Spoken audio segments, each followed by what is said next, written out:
Welcome to வெற்றிவாக YouTube channel. நான் உங்கள் சுல்ஃபிகர். பரபரப்பான அரசியல் சூழலில் தமிழக வெற்றி கழகத்தினுடைய 2ஆம் ஆண்டு துவக்க விழா சிறப்பாக நடந்து முடிந்திருக்கிறது. வழக்கம் போல தலைவர் கலந்து கொள்ளக்கூடிய நிகழ்ச்சி முடிஞ்சிருச்சுன்னா அவர் பேசினது, அவர் செஞ்சது, அவர் நடந்தது இதெல்லாம் நல்லபடியா எழுதக்கூடிய பத்திரிகைகள்லாம் இருக்குது. ஆனா இது இப்படிப்பட்ட சம்பவங்கள் முடிந்த உடனே நெகட்டிவிட்டி கிரியேட் பண்றதுக்குனே ஒரு குரூப் இருக்கு. அதான் நம்ம திமுக, நான் தமிழர், அதே மாதிரி இன்னும் மற்ற பாஜக மாதிரியான எதிர்கட்சிகள் ஒட்டுமொத்தமா மறுபடியும் நேற்றைய நடந்த நிகழ்ச்சி சம்பந்தமாக பல விஷயங்களை நெகட்டிவிட்டியா பரப்பிக்கிட்டு இருக்கிறாங்க. உதாரணத்துக்கு சொல்லணும்னு சொன்னா, அங்க சாப்பிட்ட மாவட்ட செயலாளருக்கு சேர் கூட போடலங்க அப்படின்னு ஒரு தரப்பும், பத்திரிகையாளர்களை தாக்கி விட்டார்கள் குண்டர்கள் அப்படின்னு சொல்லிட்டு ஒரு தரப்பும், அதே மாதிரி விஜய் அவர்களுக்கு பேசவே தெரியலங்க, வெறும் 14 நிமிஷம் பேசியிருக்காரு, அதுலயும் பேர் சொல்லல, அதை சொல்லல, இதை சொல்லலன்னு சொல்லி ஒரு குரூப்பும், அரசியல் பேச சொன்னா அவரை பாருங்கயா, அவர் மூஞ்ச பாருங்கயா அப்படின்னு சொல்லி நம்ம லயோலா மணியண்ணன் பேசினதை அதை விமர்சனம் பண்ணி ஒரு குரூப்பு. இப்படி ஆளுக்கு இஷ்டத்துக்கு நெகட்டிவிட்டியை பரப்பிட்டு இருக்கிறாங்க. நம்மளால முடிஞ்ச அளவுக்கு ஒரு சில விஷயங்களுக்கு நம்ம பதில சொல்லுவோம்.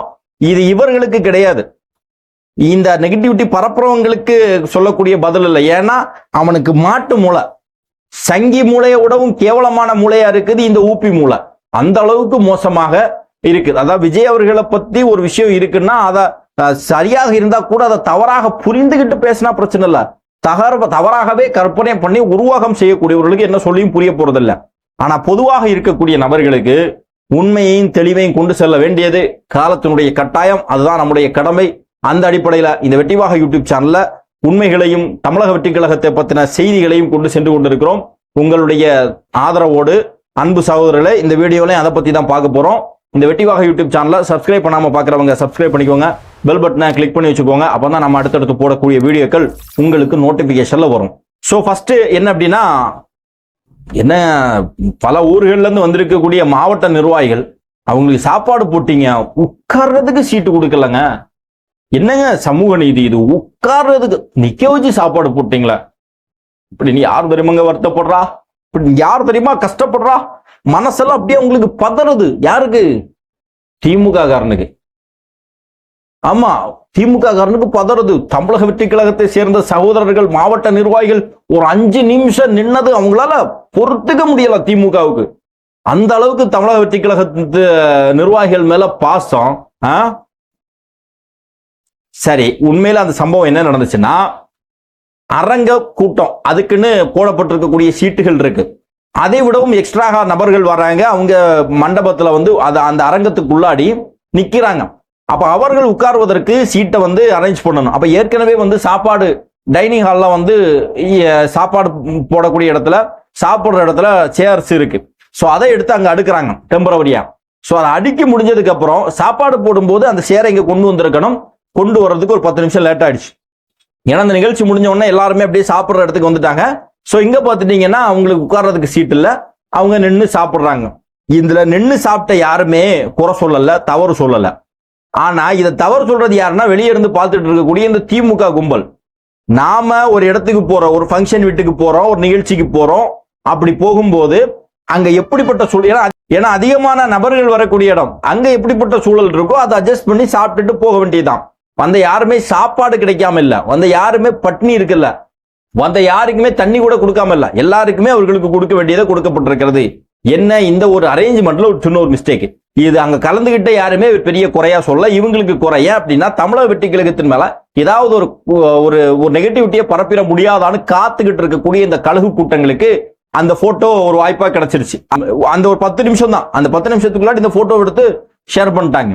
ஆனா இதை சொல்லக்கூடிய, இதை விமர்சனம் பண்ணக்கூடிய இந்த திமுக, நாம் தமிழர் கட்சி மாதிரியான கும்பல்கள், அதில் குறிப்பாக அந்த திமுக கும்பல், இவன் நிகழ்ச்சி எப்படி இருக்கும் தெரியுமா?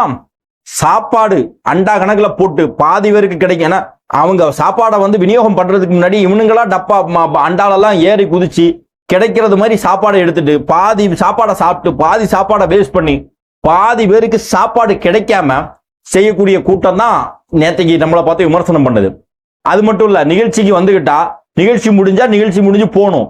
ஆனா உட்கார்ந்துகிட்டு எந்த சேர்ல உட்கார்ந்தாங்களோ அந்த சேரையே எடுத்துட்டு போறது.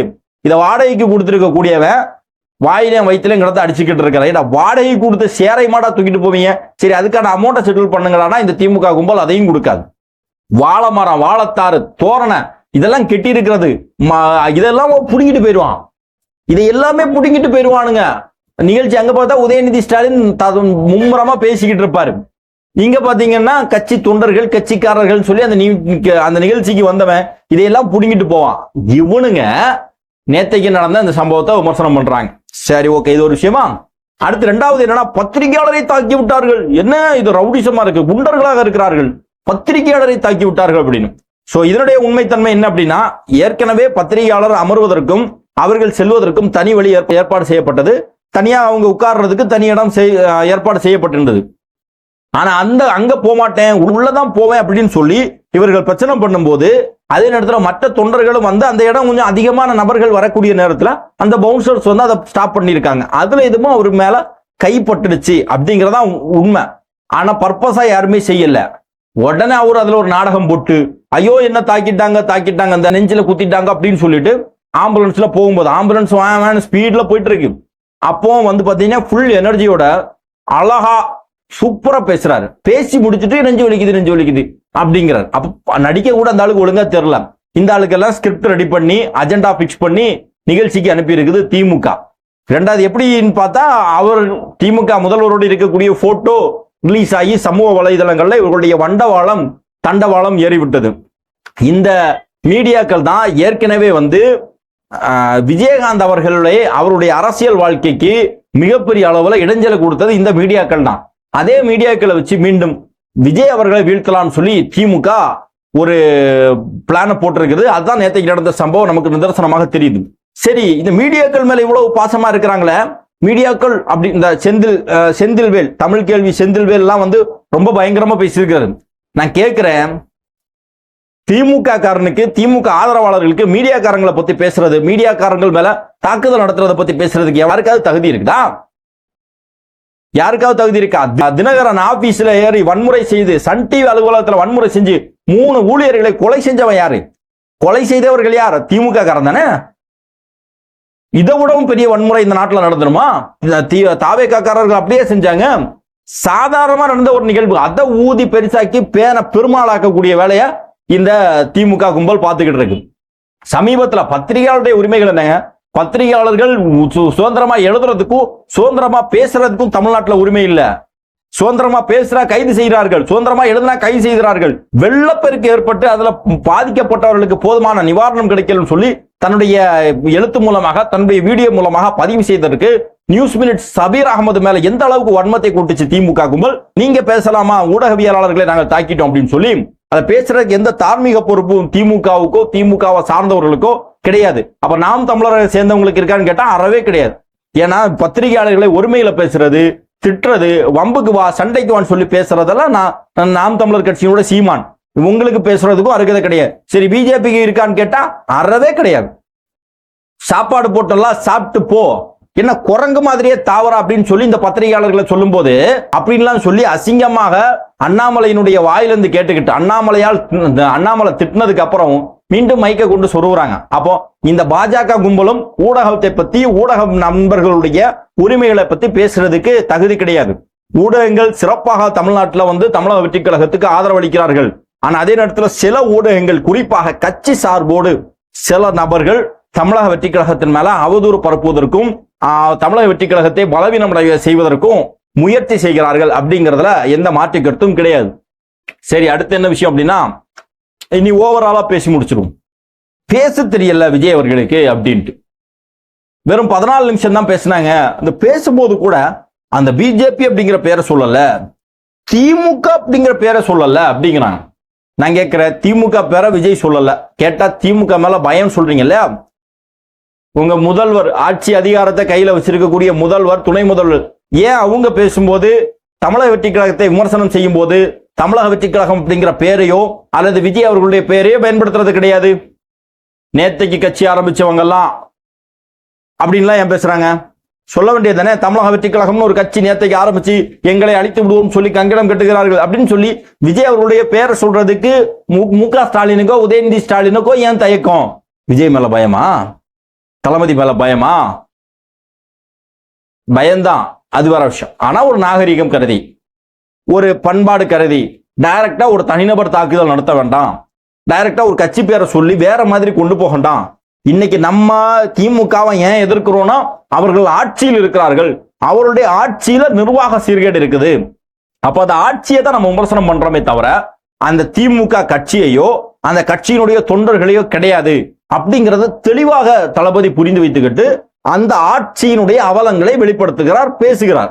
அதே மாதிரிதான் மத்திய அரசாங்கத்தை, இந்த ஆட்சியை தான் எதிர்க்கிறோம், இந்த ஆட்சியில் இருக்கக்கூடியவர்களே தவறான கொள்கைகளை, தவறான சித்தாந்தங்களை, தவறான செயல்பாடுகளை தான் நம்ம எதிர்க்கிறோம் அப்படின்னு சொல்லி வெளிப்படையாக பேசுறாங்க.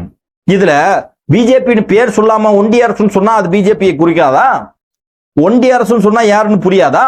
அது சொல்றாரு ஆளுநர் ஷானவாஸ். அது பாமர மக்களுக்கு எப்படி புரியணும்? ஏன்னா ஆளுநர் ஷானவாஸ் மட்டும்தான் அரசியல் புலி, அவருக்கு மட்டும்தான் அரசியல் தெரியும். வேற இந்த நாட்டில் இருக்கக்கூடிய யாருமே அரசியல் தெரியாது. அரசியல் தெரியாம தான் இத்தனை வருஷம் ஓட்டு போட்டு இவங்களெல்லாம் தேர்ந்தெடுத்திருக்கிறார்கள். அப்ப ஆளுநர் ஷானவாஸ் எல்லாம் மாதிரியான ஆட்கள் எல்லாம் என்ன நினைச்சிட்டு இருக்காங்கன்னா, நான் தன்னை ஒரு பெரிய அரசியல் ஜாம்பவான அரசியல் அறிவு பெற்றவர்களா நினைச்சிட்டு இருக்கிறாங்க. சாதாரண மக்களுக்கும் தெரியும் ஒன்றிய அரசுனா யாரு, மத்திய மாநில அரசுனா யாரு, இந்த இவர்களுடைய யார தளபதி சொல்றாரு, யார மீன் பண்றாரு அப்படிங்கிறது தெளிவாக மக்களுக்கு தெரியும். உங்களுக்கு புரியும், புரிஞ்சுக்கிட்டே புரியாத மாதிரி நடிச்சுக்கிட்டு இருக்கீங்க. உங்களுக்கு வகுப்பெல்லாம் எடுக்க முடியாது. அவர் 15 நிமிஷம் தான் பேசுவாரு. அதை கேட்டு அதுல இருக்கக்கூடிய அரசியலை தெரிஞ்சுக்க முடியும்னா தெரிஞ்சுக்கோங்க, இல்ல அதை விமர்சனம் பண்ணனா விமர்சனம் பண்ணிக்கோங்க, பிரச்சனை கிடையாது. இதுல தளபதிக்கு பேச தெரியல அப்படிங்கிறாங்க. நான் என்ன கேட்கிறேன்னா, பேச தெரியலன்னே வச்சுக்கோங்க. பேச தெரியாதவன் அடுக்குமொழிகள் 1 மணி நேரம் பேச தெரியாதவன் அரசியலுக்கு வரக்கூடாதான்னு கேட்கிறேன். அப்ப பேச தெரிஞ்சவன் தான் அரசியல்ல ஜெயிக்கணும் அப்படின்னா நாஞ்சில் சம்பத் தானப்பா தமிழ்நாட்டினுடைய முதலமைச்சரா இருக்கணும். நாஞ்சில் பேச தெரிஞ்சவங்க தான் இன்னைக்கு அரசியல்ல இருக்குன்னா, பேச தெரிஞ்சவங்க தான் ஆட்சி அதிகாரத்துல இருக்கணும்னா சுயசியம் தானே அரசியல்ல இருக்கணும். ஊமை அரசியல் பண்ணக்கூடாதான்னு கேட்கிறேன்.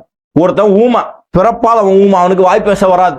ஆனா அவனுக்கு மக்களுக்கு நல்லது செய்யணுங்கிற எண்ணம் இருக்கு, மக்களுக்கு நல்ல ஆட்சியை கொடுக்கணும், நல்ல திட்டங்களை செயல்படுத்தணும் அப்படிங்கிற எண்ணம் இருக்கு. ஆனா பிறப்பால் ஊமை, வாய் பேச தெரியாது. அவர் அரசியலுக்கு வரலாமா வரக்கூடாது, அதை தெளிவா சொல்லுங்க. இதுக்கு பதிலா சொல்லுங்க, எல்லாருமே கமெண்ட் பண்ணுங்க, பார்க்கக்கூடிய எல்லாருமே. ஒருத்தருக்கு வாய் பேச முடியல, ஆனா மக்களுக்கு நல்லது செய்யணுங்கிற எண்ணம் இருக்கு, அப்ப அவர் அரசியலுக்கு வரலாமா கூடாதா? அதான் கேள்வி. அப்போ இங்க மேட்டர் என்ன அப்படின்னா, பேச்சு அப்படிங்கிறதுல ஒரு அரசியல்வாதியினுடைய அடையாளம் என்ன, நம்முடைய கொள்கைகளை, நம்முடைய சித்தாந்தங்களை, நம்முடைய பணிகளை சொல்றதுக்கு அது ஒரு எலிஜிபிலிட்டி, ஒரு வாய்ப்பு. அதை தாண்டி மக்கள் மேல வச்சிருக்கக்கூடிய அக்கறையும், மக்கள் மேல வச்சிருக்கக்கூடிய அபிமானம், மக்களுக்கு நல்லது செய்யணும் அப்படிங்கிற எண்ணமும், மக்களுக்கு நல்லது செய்வதற்கு என்ன மாதிரியான செயல் திட்டங்களை கொண்டு வரணும் அப்படிங்கிற அறிவும் தான் ஒரு அரசியல்வாதிக்கு தேவையான விஷயமாக இருக்குமே தவிர பேச்சு மட்டுமே கிடையாது. இன்னைக்கு பேசுறவெல்லாம் என்ன ஆனா நமக்கு தெரியும். இதே வைகோ பேசினாரு, வைகோ விடவும் பெரிய பேச்சாளர் தமிழ்நாட்டில் உண்டா? இன்னைக்கு என்ன ஒத்த சீட்டுக்கு இருக்கிறார் திமுகவுக்கு அடிமையாக. இன்னும் எத்தனையோ பேச்சாளர்களை நம்ம கணக்குல சொல்ல முடியும், ஆனா தேவையில்லை. அப்ப பேச்சு அப்படிங்கிறது இல்ல.